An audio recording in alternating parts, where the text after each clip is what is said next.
Morning. Okay, we are still in the book of Hebrews, and we're going to be for quite a while. Man, it's nice to see. Whew. They gave me these like corrective contacts, and this morning I literally could see the front row, and everybody else looked like Slender Man. So I'm like, can't handle that. That's got to change. Plus, I couldn't see the clock, and y'all don't want that. Trust me. Okay, but anyway, we're continuing in our study of the book of Hebrews, and I got to give you a brief recap because we have a lot to cover. But the book of Hebrews was written to Hebrew believers who are being pressured and they're being persecuted, mainly by their own countrymen because they wanted them to mix the observance of the law with their newfound faith, and they knew they couldn't do that because Jesus had fulfilled the law. So the author was writing them basically just to encourage them to hold, to stay the course and to hold their ground, because there have been people who had struggled with their faith and with persecution and had made it through. So it was basically a book of encouragement. But today we're going to take a look at kind of the culmination of God's blessing for Joseph's life, because we've been talking about Joseph for some time. And today we're going to kind of see the beginning of the culmination of everything that God is going to do for him according to his faithfulness. Now, I think sometimes as believers we forget that God's timing is not our timing. I don't know about you guys, but have you ever wished that when you prayed, God would just answer like within 30 seconds? We all want to drive through God, don't we? You pull up to the speaker and ask, you go to the window and he hands it out to you, right? That's what we want. But that's not how it works. God's timing is perfect and we have to trust it. When we're going through struggles, it's common for us to ask, have you abandoned me, Lord? There's that fear that sets into us because he's not answering on our time. And we're like, have you abandoned me? Or we ask questions like, where is God? What's God doing? And the truth of the matter is he doesn't owe us an answer, and he doesn't owe us an explanation. But what we do know is that if we trust him and if we stay faithful, he will bless us for it. Romans 8:28 says, and we know God causes all things to work together for good to those who love God, to those who are called according to his purpose. Now, I give you a disclaimer every time I read Romans 8:28, and that is that's not, speaking to everyone. That's not this blanket promise that if you're a Christian, God's going to work everything out. You ever hear people say that? Well, the Bible says God's going to work it all out. Well, it doesn't say that. It says that it's to those who love God. Jesus said, if you love me, you will keep my commandments. It's a promise to people who are faithful to God. And Joseph understood that concept, and even though he struggled, he never wavered. And as a result, God just blessed him beyond his wildest expectations. So today we're going to see Joseph go from inmate to the second most powerful man alive. So I titled this message, What Comes Around Goes Around. Now I want to give you the verse that explains why we're talking about Joseph. You're going to say, you got all that out of this? Hebrews 11:22 says, by faith Joseph, when he was dying, made mention of the exodus of the sons of Israel and gave orders concerning his bones. Basically, what we're doing is pulling these heroes of faith out of this chapter and describing their lives so that you understand it a little bit better. That's why this is called the Hall of Faith. Now, that's as much as I can give you because we got a lot to cover. So let's jump in. Genesis 41, starting in verse 46, says, now Joseph was 30 years old when he stood before Pharaoh, king of Egypt. And Joseph went out from the presence of Pharaoh and went through all the land of Egypt. During the 7 years of plenty, the land brought forth abundantly. So he gathered all the food of these 7 years which occurred in the land of Egypt and placed the food in the cities. He placed in every city the food from its own surrounding fields. Thus Joseph stored up grain in great abundance like the sand of the sea until he stopped measuring it, for it was beyond measure. Okay, so Joseph, if you remember, Joseph was actually sold into slavery when he was 17 years old. He was 17 years old, and now he was a 30-year-old man. So we're talking 13 years that he endured all these disappointments and blessings together, because every time there was a disappointment and the enemy would attack him, God would counterpunch with a blessing all through his life. But he had endured that for 13 years, right? Now, I'm going to give you a brief recap of his life up to this point as quickly as I can possibly do it. So Joseph's brothers were jealous of him because his father, he was his father's favorite, and he didn't even try to hide it. First of all, he makes him this multicolored coat in a culture where nobody wore a lot of colors unless you were very wealthy. And not only did he make him a multicolored coat, he made him one with long sleeves. At that time, if a garment had long sleeves, it usually was symbolic of a foreman or a supervisor. So not only does he make a coat for Jacob that he didn't make for the others, He makes this coat with long sleeves, so he was basically saying, I like him better than you, and I'm going to put him over you as your supervisor. So, I don't know if he understood how bad he made these guys hate their own brother. So out of Janger, which is a mixture of jealousy and anger, I just made that word up. So I am jangry. But so out of anger and jealousy, they decided to get rid of him. Originally they were going to kill him, but they thought, no, we don't want his blood on our hands. So they did the humane thing and threw him into a well and sold him to Ishmaelite slave traders. Then the Ishmaelite slave traders sold him to a man named Potiphar, and Potiphar was the Pharaoh's basic head of security, basically. And then when he was in Potiphar's house, everything he touched was blessed. And so Potiphar's house had never prospered like it did when Joseph was in his home. So he basically let Joseph run everything in his home. Well, then Potiphar's wife had the hots for him. So she tried to seduce him. All the time she was trying to seduce him, and he would constantly reject her advances, but she continued. And finally, on a final act of rejection, he ran away from her. And because she was upset about that, she lied and told Potiphar and his men that he had attempted to rape her, but she had scared him off. So Potiphar had to put him in prison. And I say had to, and I say it was reluctantly he put him there because he knew what putting him in jail was putting the golden goose away. This was how his house was prospering, and he knew it. And he probably knew his wife was a floozy and knew it was probably false, accusations. But he couldn't let people think that he would allow that to happen, so he puts Joseph in prison. And while Joseph was in prison, the prison was blessed. So the chief of the prisoners put him in charge of the entire jail, put him in charge of all the business of the jail and all the people in the jail. While in jail, he met two people from Pharaoh's court. One was his chief baker, and one was his cupbearer. Now, both of them were accused of crimes and were awaiting their trial. And while they were awaiting their trial, they had these really disturbing dreams.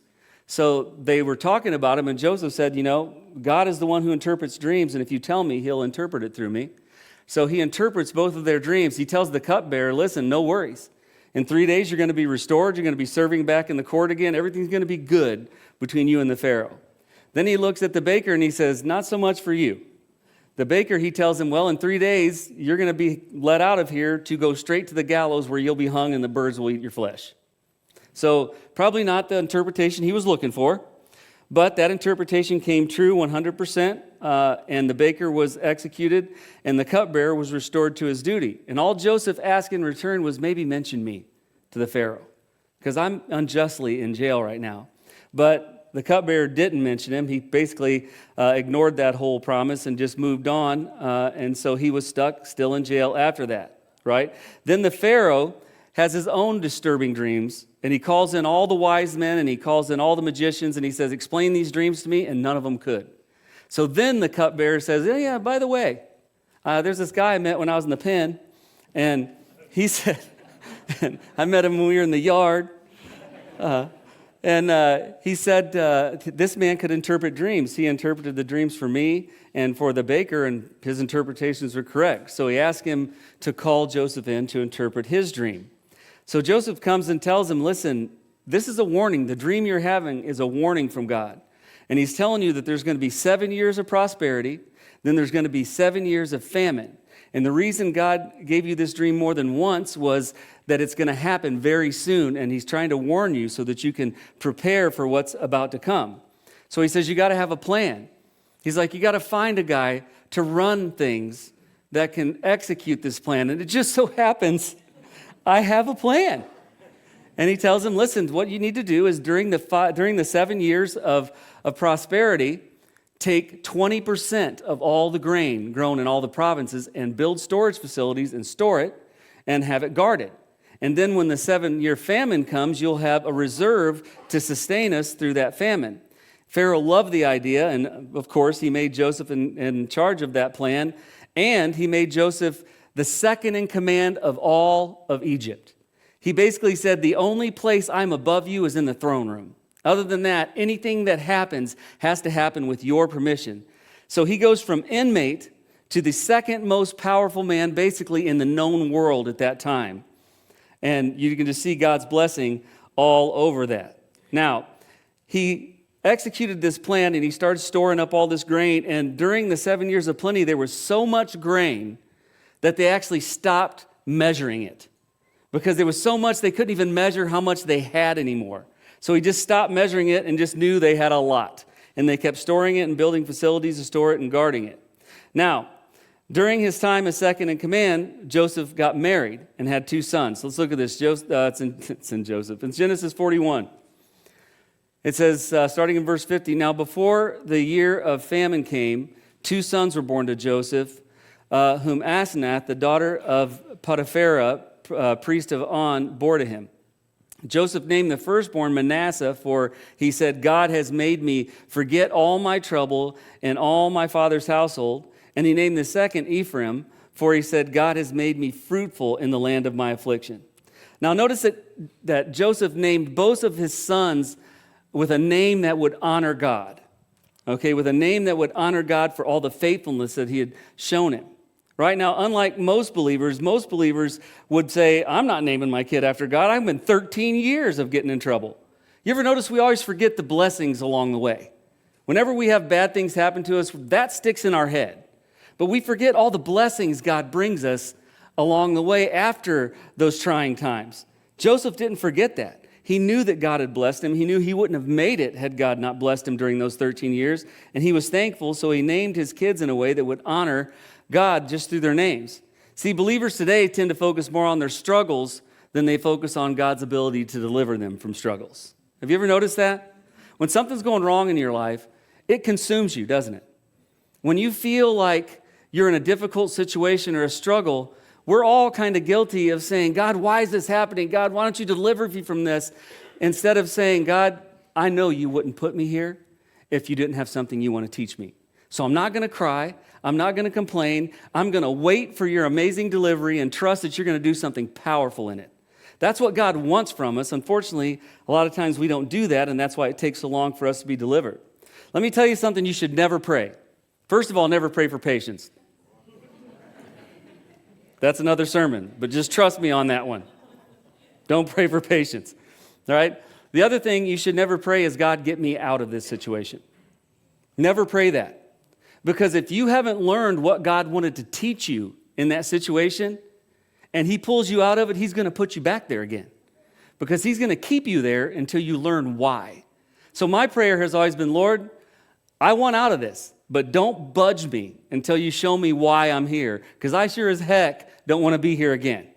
That's how I pray when I come across something like that. But a lot of times I feel like we just focus so much on the whining that even if God started to bless us, we wouldn't notice it anyway. We're too busy whining about everything that's gone wrong. Joseph was not like that. You ever notice sometimes even after God delivers people, they pout? Well, you shouldn't have let me get in that situation anyway. And I'm like, and that's why the Bible doesn't write about you, you know? Anyway, back to our story. So, just as the years of plenty were beyond expectations, so was the severity of the famine. Look at this, Genesis 41:53. It says, when the 7 years of plenty, which had been in the land of Egypt, came to an end, and the 7 years of famine began to come, just as Joseph had said, then there was a famine in all the lands. But in all the land of Egypt, there was bread. So when all the land of Egypt was famished, the people cried out to Pharaoh for bread, and Pharaoh said to all the Egyptians, go to Joseph. Whatever he says to you, you shall do. When the famine was spread over all the face of the earth, then Joseph opened up all the storehouses, listen to this, and sold to the Egyptians, and the famine was severe in the land of Egypt.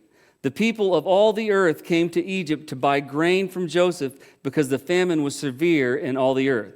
So the Pharaoh had to be stoked about his choice of making Joseph the second in command. And there's 2 major reasons. First of all, because he did such an amazing job planning it, right? I mean, putting all that in storage was brilliant because now every nation that was starving had to turn to them because they had so much food they couldn't even eat it all. So immediately he thought, gosh, that's amazing. He planned perfectly for this. And not only did we store a lot of it, we stored enough to feed the whole earth as we know it. The second thing that had to make him happy about choosing Joseph was he didn't just feed everybody, he made Egypt filthy rich. Okay, because all these people, they had no choice. They had to buy from him. It's not like you could go to Walmart, There was Joseph Mart or nothing, right? So you had to go there and buy from him. And what are you going to say? The price is too high? He's going to say, we'll shop down the street. Oh, yeah. There's nothing down the street. So you'll be buying here, my friend. So he made them unbelievably rich. Now, one thing about this, we see Joseph elevated to a place like this, and it makes me think, one thing I think we ignore sometimes is that God places people in all areas of life, everywhere. Believe it or not, God has put Christians in politics. I'm looking for them. But God has put Christians in politics. He's put them there are Christian judges, Christian lawyers, I've heard. There is Christians in every aspect, everywhere. God has put them everywhere. And the reason that he's done that, the reason he's positioned so many believers like that, is he wants representation in every area of life. He wants his name represented in every area of life. But the problem with this is it only works if the people he places in those positions embrace those positions and are willing to share their faith in those positions. And a lot of times I think we let the world scare us out of being the person God put us there to be. Listen, if you're a school teacher, I don't care what the state says. God has given you the ability to influence young lives all around you. I'm thankful for you because I know it's an underpaid, tough job. But don't let them scare you with the politics. Understand this, your life is your greatest testimony. Live it in front of those children. God has placed you there on purpose for a purpose. If you're in politics, don't worry about the rest of what your party thinks. Think about what you can represent and how you can represent God through politics, how you can bring God back to the forefront in our nation. Think about that. Embrace wherever you are. It's so important because God put you there for a reason.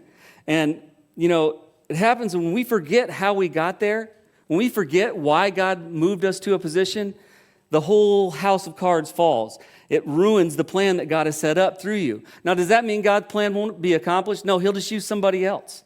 But wouldn't it be nice if it were you? Wouldn't it be nice if he used you for the purpose he put you there for? Imagine for just 1 second if Joseph had been elevated to second in command and then got arrogant and got conceited and got prideful and no longer gave God the credit. Not only would he have probably not been able to save his family, he wouldn't have been able to save the world. But because of his humility and because he was willing to represent God, God used him in a powerful way. And God always positions us, remember this, in a way that will accomplish his kingdom purposes for our lives, right? One of the greatest mistakes we can make is to forget why God put us where he put us. That's one of the biggest mistakes we can make, right? Because forgetting why he put you there could make you miss out on the blessings he wanted you to have there. If you're the teacher that buys into the party line and won't talk about God listen, it's not illegal. Don't let them tell you that. Share your faith. Because if you don't, you may miss the blessing God wants to bring into your teaching. Same with every other position, no matter what it may be. If you refuse to play the role he put you there for, you miss the blessings. And I can't think of a better example of that than our nation. I don't know if we realize this, but the whole reason our nation, in my opinion, was developed was to be a beacon of light to a lost and godless world. We came over here because we wanted to form a government, one nation under God. And God blessed us. We won wars we shouldn't have won. How many people are history buffs in here? Well, all 8 of us. Here's the thing, look back at some of the wars we shouldn't have won. And people go, I don't understand how they won those wars. I do. God loved what we were trying to do, that we were trying to bring one nation under God into fruition, and he blessed it. He blessed it, and we were a blessed nation. But when we stop serving his purpose as a nation, we are in danger of losing our blessings as a nation, right? And I'll be honest with you, sadly, you can see evidence of those blessings starting to dissipate all around us. Have you noticed that? We're not one nation under God anymore. We're one nation under whatever foolishness they sell to us. That's what we've become, right? Listen, it's unbelievable that if you can't see around you how this nation is falling apart, you're blind. And it's not a Democrat thing. It's not a Republican thing. It's a heart thing, right? People are forgetting that we're not here to serve a party. We're here to serve God. And maybe if you drop your political party and remember the first affiliation you have is child of God, your life would change. And the lives of those around you would change also. But look at the things that's changing around us. Churches are slowly becoming political and social playgrounds instead of beacons of truth. And listen, I'm a pastor and I'm admitting this. Church leaders are more worried about popularity than evangelism and discipleship. Right? They're more worried about being seen as the cool church. Right? And what they don't realize is that title's already taken. Bam. Right here. Just saying. So if y'all are looking for the cool church, look no farther. No, but people get all worried about that. Listen, being politically correct seems to be so important now. Listen, what's more important is being spiritually correct. What's more important is being spiritually sound. Listen, it's not the church or its leaders' job to change with the world. It's our job to change the world, not change with it. And I'll tell you what, if you would hold your ground, you would start seeing the world change. The reason we're changing with the world is we're surrendering our faith in order to fit in. But I'll tell you what, when the sky split open and he comes back, it won't matter how well you fit in here. All right? Another sermon, do not get me started. Anyway, let's move on. Let's talk about the famine. Genesis 42, 1 through 5. It says, "Now Jacob saw that there was grain in Egypt, and Jacob said to his sons, 'Why are you staring at one another?'" I love that. Verse 2, he said, "Behold, I have heard that there is grain in Egypt. Go down there and buy some for us from that place so that we may live and not die." Then 10 brothers of Joseph went down to buy grain from Egypt. But Jacob did not send Joseph's brother Benjamin with his brothers, for he said, "I am afraid that harm might befall him." So the sons of Israel came to buy grain among those who were coming, for famine was in the land of Canaan also. So the famine was so severe, it was everywhere, including Joseph's hometown of Canaan, we'll call it, his home area. So Joseph's father, Jacob, sends his brothers to buy grain. However, he wouldn't let his youngest son go. His youngest son's name was Benjamin. And Benjamin and Joseph were the sons of the wife he was supposed to have, Rachel. And so he did favor those two sons. He favored them, right? And he'd already lost one of the sons of Rachel. And there was no way he was going to take a chance on losing another one, because he remembered how the last son of Rachel fared when he left him in the control of those brothers. So he says, "Listen, go buy grain, but I am not sending another kid with you to come back missing. Okay, so you guys go and you guys handle it." Now, evidently, Joseph's brothers weren't the sharpest tools in the shed. And when you read and hear the things they say, yeah, they're kind of dumb. I'm just going to be honest. Okay, they're kind of dumb. And I love what he says. Basically, they're just sitting around playing spades while everybody's starving to death. And he looks at him, he's like, "What are you doing?" Listen, the Chris Mosley version says, "Hey, stupid, get up and do something. We're starving to death here." Right? Go buy some grain from Egypt, right? That's the Chris Mosley version. But he just looked at him, and you can tell that he has contempt for him, and you'll see it as we move on throughout this story. So Joseph's brothers headed to Egypt, in no way expecting to see the one brother they sold out, right? So when they arrived, they had to do what everybody else had to do. If you wanted to buy grain, you had to bow before Joseph. He was second in command. He was in charge of it. You had to ask him to buy grain. Genesis 42:6 says, "Now Joseph was the ruler over the land. He was the one who sold to all the people of the land. And Joseph's brothers came and bowed down to him with their faces to the ground. When Joseph saw his brothers, he recognized them, but he disguised himself to them and spoke to them harshly. And he said to them, 'Where have you come from?' And they said, 'From the land of Canaan to buy food.' But Joseph had recognized his brothers, although they did not recognize him." So when they come to buy food before Joseph, he immediately recognizes who they are. But it had been a long time, and they weren't the sharpest tools in the shed, so they didn't recognize who he was. Now, you talk about the opportunity for payback. Here it is. Now, listen, I wish I could say I was as spiritual as Joseph. I am not. Because if they came and bowed down before me, I go, "Oh, really? Hey there, brothers. Remember me? Build 10 gallows." That's what Chris would have done, right? But he had a different plan. He had an opportunity for payback, but he had a different plan. I'm sure he was going to have some payback, but that wasn't his top priority, because he missed his father and he missed his baby brother desperately, right? And to some extent, he likely even missed his other brothers for some reason. Have you ever had family members that you love them and you just don't know why? Come on now, be honest. don't look at them. The family members that, you love them enough to where you want to see them 5 minutes a year at Christmas, then you're good. Anybody else have those family members? Me either. But, yeah, so I think something in him even missed his brothers. Who knows, because he didn't smoke them, so evidently he must have had something for him. So he took a different route. So when this all happens, he remembers his dream. Remember the dream he had that got him in trouble? That they all had sheaves they brought in from the field, and all his brothers' sheaves and his father's sheaves bowed down to his, right? All that came back to him, right?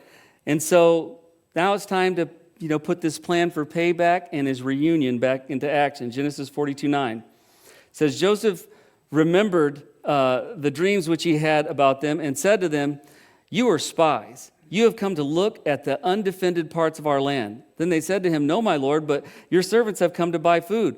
We are all sons of one man. We are honest men. Your servants are not spies." Yet he said to them, "No, but you have come to look at the undefended parts of our land." But they said, "Your servants are 12 brothers in all, the sons of one man in the land of Canaan. And behold, the youngest is with our father today, and one is no longer alive." Who are they talking about? They were talking about him. Okay? So Joseph accuses them of being spies and looking for weaknesses in their national defense. Now, he knew that wasn't true, but he accuses them of it. And obviously, they vehemently denied those accusations, as anybody would. And they told him, "Listen, we just come to buy food." But Joseph wouldn't relent. So they played the family card, right? They played the family card. "No, seriously, we're not spies. We're actually one of 12 kids." Why would you say that? You know what I mean? We're one of 12 kids. We all have one father. Again, who cares? You know what I mean? And we have a younger brother who's not here and one that's dead. They really stepped in it there, right? They said they basically were confessing all this, trying to look like family men, trying to bring up the large family card, hoping that he would have mercy on them. And then they mentioned the fact that they sold him out. So Joseph had a plan, and he continues to accuse them. Look at this, 42:14. Joseph said to them, It is as I said to you, you are spies. By this you will be tested. By the life of Pharaoh, you should not go from this place unless your youngest brother comes here. Send one of you that you may get your brother while you remain confined, that your words may be tested whether there is truth in you. But if not, by the life of Pharaoh, surely you are spies. So he put them all together in prison for 3 days. Now Joseph said to them on the third day, "Do this and live, for I fear God." Now this is his way of saying, "I fear your God." The Egyptians had many gods, but the way this translates is, "I fear your God," right? Which you'd think a light would have come on there, but like I said, they're not the brightest bulbs, right? He said, "If you are honest men, let one of your brothers be confined in your prison, but as for the rest of you, go, carry grain for the famine of your households, and bring your youngest brother to me, so your words may be verified, and you will not die." And they did so. So Joseph's plan was really brilliant, and obviously it was very well thought out, because he said he'd imprison all of them but one, and then send that one to get their baby brother and bring him back, right? But then he says, "You know what, let me let you sit in jail for 3 days and stew on it." So he throws him in prison for 3 days. And I know that he had to be thinking, sucks, doesn't it?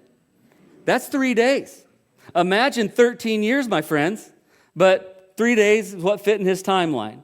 And after 3 days, he surprisingly shows them some compassion, and he admits that he feared their God and that he was going to make them another deal.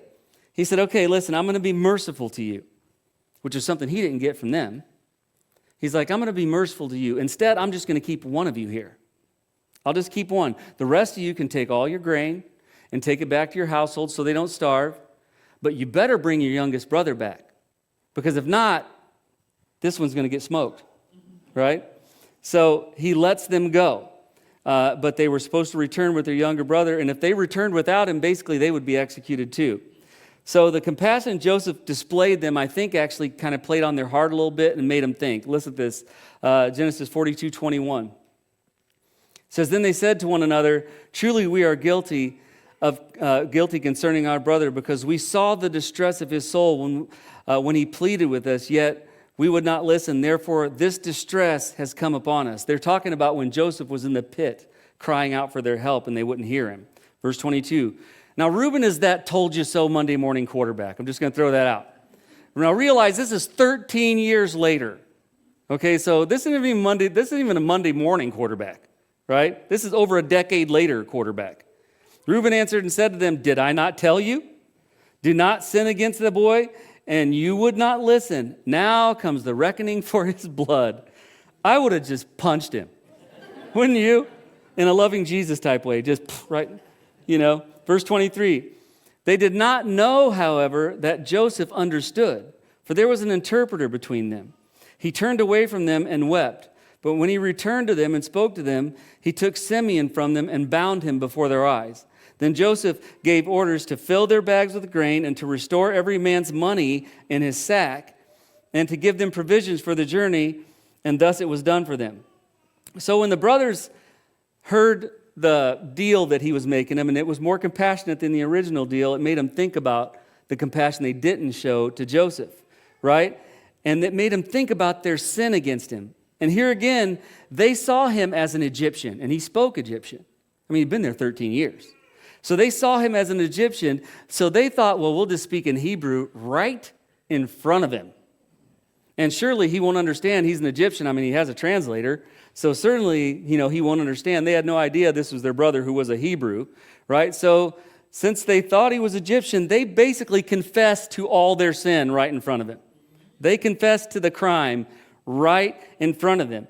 And when he hears that admission of guilt, it actually breaks his heart, and he secretly wept. But then he gathered himself, and he took Simeon captive, and he ordered their sacks to be filled with grain. But he also ordered, and you're going to see why in a minute, he ordered that they put the money that they brought to purchase the grain back in their sacks. Okay? And there's a good reason why, and you'll see that.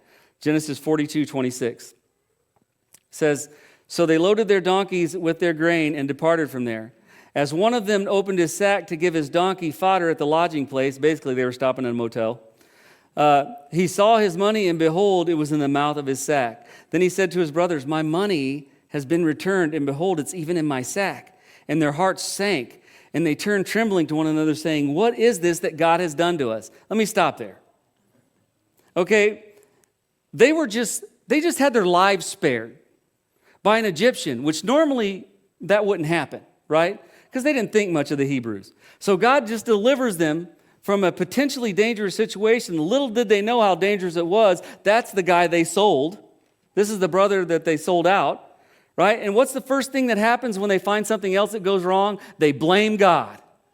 First thing they did, they blamed God. Why has God done this to us? Verse 29.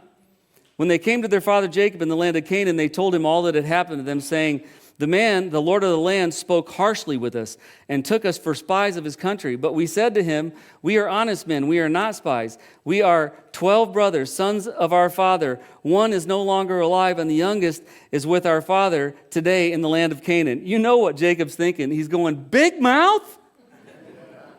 Gosh, why did you tell him everything?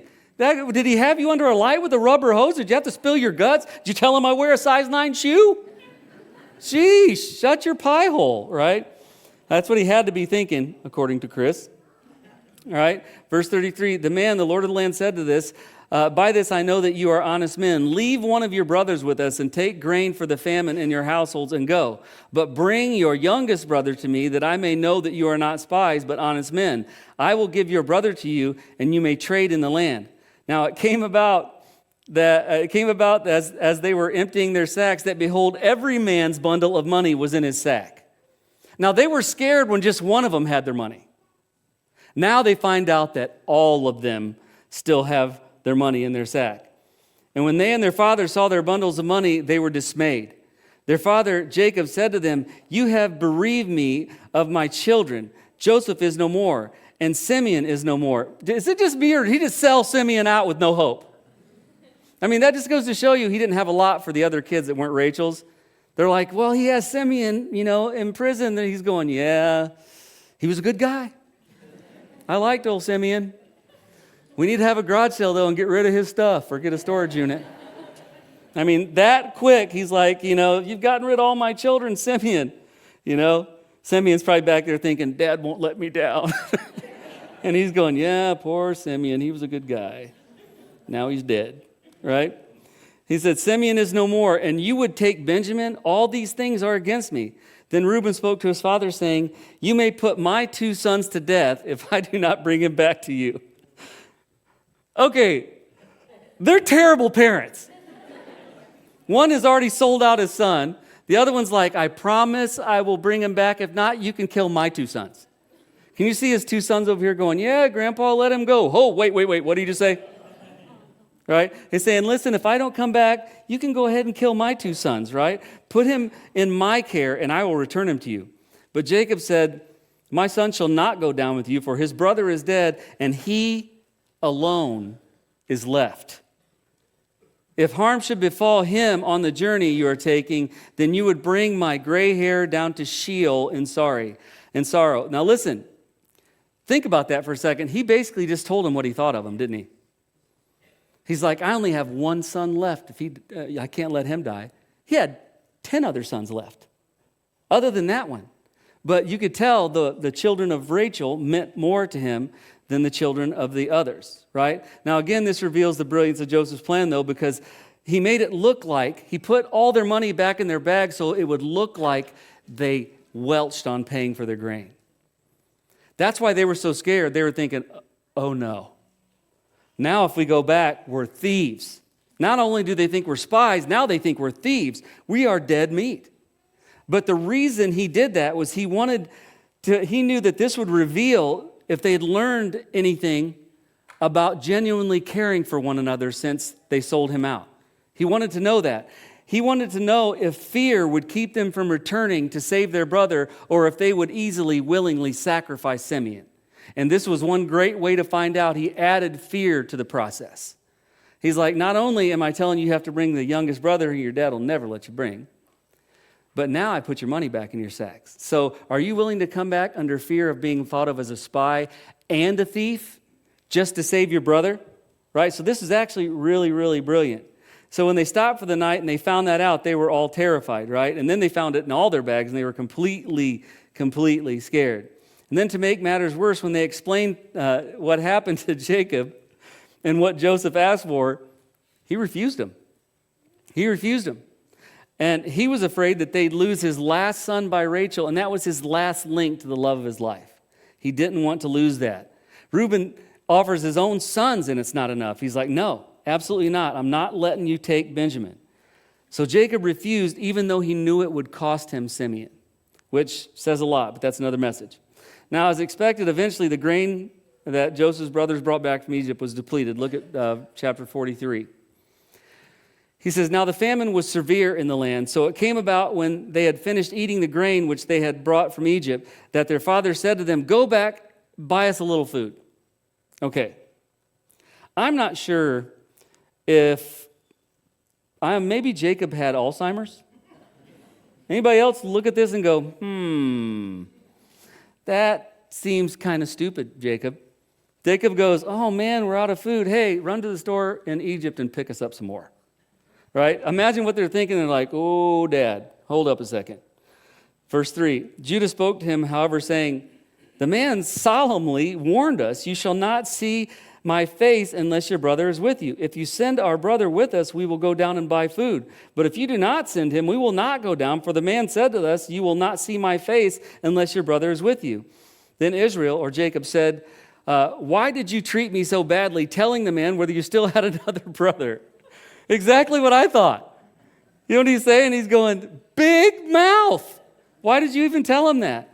But they said, the man questioned us particularly about us and our relatives, saying, is your father still alive? Did you see that anywhere? Is your father still alive? Have you another brother? So we answered his questions. Could we possibly know that he would say, bring your brother down? Judah said to his father Israel, send the lad with me, and we will arise and go, that we will live and not die, we as well as you and our little ones. I myself will be surety for him. You may hold me responsible for him. If I do not bring him back to you and set him before you, then let me bear the blame before you forever. For if we had not delayed, surely by now we could have returned twice. So Jacob said, I want you to go buy more grain. And they're like, nope, I'm not going down there, not unless I bring, Benjamin with me. And he's like, I don't want to send him with you. And then Reuben's like, listen, we're going to starve to death. Okay, we're going to starve to death. Either you send him or we die. See, this is a situation where Jacob really can't say no. I mean, if you send your son, there's a chance he might be killed. If you don't send your son, you're all going to starve to death. This is the most severe famine they'd ever seen. He had to send his son. That's why he said, why'd you even tell him about him, idiot? He knew he had to send his son with him. If he wanted to buy grain, that's what was going to happen. So he reluctantly agreed to send him with Judah to Egypt. Now, Jacob had his sons bring gifts. He thought he might be able to butter him up. He says, first of all, take double the money. That way the money you should have spent last time and the money you will spend this time. And then take spices and take, expensive nuts and things like that there and see if we can maybe butter them up a little bit, right? And he'd hope that, with bringing that money and paying the grain they didn't pay for, that maybe they'd get some mercy from Joseph. But Joseph still had a plan for his father and for his brothers, and it was not about the money or the grain. Now, I know it seems like Joseph is going to great lengths to deceive his father and his brothers, but think for just a second. Doesn't Jacob kind of deserve that? Doesn't he? He spent his whole life deceiving everybody. His whole life he deceived everybody and got away with it, right? And now the worm has turned. What comes around goes around, right? Now he's the one being deceived. Now he's the one in fear for his life. What comes around goes around, and he's understanding that. But think about this. This is probably the most pivotal moment in Jacob's life, because he's either going to lose his favorite son, right? Or he'll be able to live and move on. He is literally on a pinnacle here. Which way is it going to fall? That's where we're at right now. And next week, we're going to take a look at how this ends. And do not miss, because this is such a powerful ending. There are so many comparisons with this and redemption and the salvation plan. I wanted so desperately to finish it this week, so we're going to have to do it next week. Sorry. So cliffhanger, all right? So we'll pick up there next week. I'm going to ask you to please bow your heads. I know. All right, while every head is bowed, if there's anyone here who would like prayer, just make eye contact with me, put your head right back down. Bless those people. Bless those people. And I do pray for you. Bless those people. Yep, bless those people. Bless those people. Boy, I like that. Bless those people. And I take the time and I do pray. Bless those people. I do. And if I didn't see it, God did. Bless those people. And I know if you're watching or listening online, God knows your heart. We'll be praying for you too. But believers, listen, when we read a message like this, the one thing that comes to my mind is God is still in control. And he wants to use us to prove that to people. If we can stay on the line and not allow the world to pull us off. Let's pray. God, I thank you so much for all that you do. I'm so thankful for your mercy and your love and your grace, especially your grace, because I know there is nothing I could do to deserve heaven. I'm never going to be perfect. No one will. I'm always going to sin. We all will. But your love and your grace are so much more powerful than our sin. And I thank you, Lord, that you made a way for us to have eternal life free of charge. It cost Jesus a great deal. It's free to us. If we can just believe that what he did was enough to guarantee our eternal life, you promised we'll have it. So if there's someone here who's confused, just clear their mind and remind them that you sent your son to die for them so that all they'd have to do is believe. And if they make that decision, I pray they contact us. But God, for those of us who are believers, there is such a ripe mission field right now. We're trying to be blinded by all the politics and all the social stuff going on in this world. We're distracted so easily. But the message has never changed. You're still the king. You're still in control. You're still coming for us someday. And we are still just ambassadors. This is not our home. Give us a passion to love you and serve you like we're supposed to. Let us be the people that show your light in the darkness. Strengthen us, Lord. Keep us from being distracted. And we just pray that you would keep us safe as we leave here. Let us live what we profess. And if you don't return to take us home before we meet again, let us come together one more time and give you the praise, honor, and glory you're so worthy of. And we ask these things in Jesus' name. Amen.